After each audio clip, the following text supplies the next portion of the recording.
Hi folks, my name is Francis O'Donnell and I'm here in beautiful downtown Grand Rapids. In front of me is the Grand River.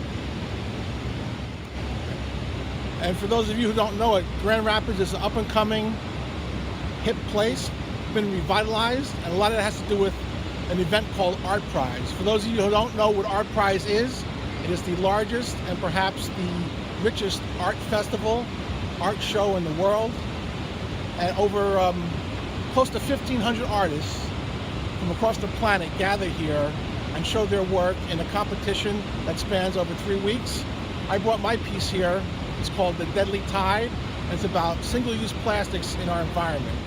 So to be authentic, what I decided to do was collect refuse, plastic refuse from the environment. And what we've done is through cleanups of the Grand River, the mayor has a cleanup of the Grand River, and Adopt a Beach program on Lake Michigan. All of the plastics that I use, all the material I use in my piece, we gathered from those locations.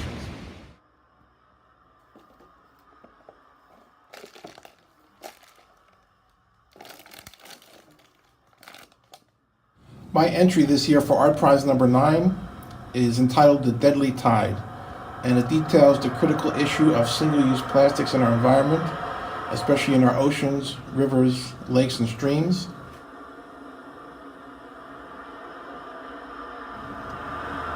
So I also believe in the power of art to inspire, to foster debate, and make people think about the issues in the world. What can be done about single-use plastics in our environment?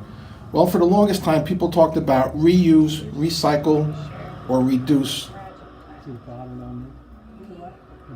But now we have to think about refusing. Single-use plastics and plastics of all types do not biodegrade. They never disappear from the environment. They will be here forever, long after we're gone. This refuse is compiling to such a degree that there are these places out in the oceans called the gyres. There's 5 of them around the planet where there's these vortexes in the ocean that plastics continue to spin around forever and ever until the tides shift and it ends up on some destroying and some pristine beach somewhere on the planet. Plastic is poisonous, and it leaches poisons into the environment, into the fish, into the marine life. My motivations for constructing this work, I've seen the change over time and not for the better. Places that were wild and beautiful and untouched have now over the years become desecrated and severely polluted. And so it's my way as an artist, this is the small thing that I can do, is to try to inspire and enlighten and inform people as to the dangers. The power that we have comes from the ballot box and the checkout counter. So if we refuse to buy certain products or vote for certain politicians whose only concern is the bottom line and increasing their power, we can make a change. But ultimately, the change that is going to be affected is through education.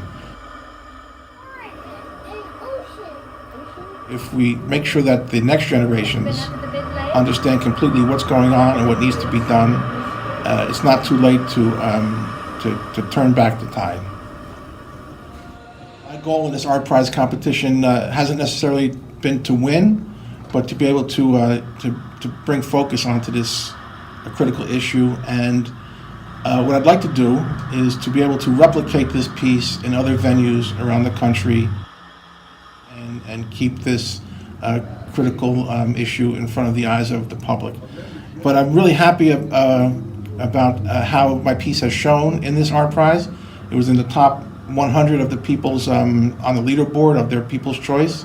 So that means it's really connected viscerally with the voters, and was in the top 25 of the installation pieces. And I believe that this issue itself is rising in the consciousness of people. Like, one person came up to me and said they hoped I'd win because it was such a noble cause that I was putting out there, and that was very humbling. And I'd like to thank some of my local partners here in Michigan. One was the Alliance for the Great Lakes. Another is WEMIAC. Also ARIA Show Technologies, and most of all is the international organization Greenpeace, who's believed in my effort and has let me use educational material from their video library to bring my work to fruition. Thank you very much. Francis O'Donnell, over and out.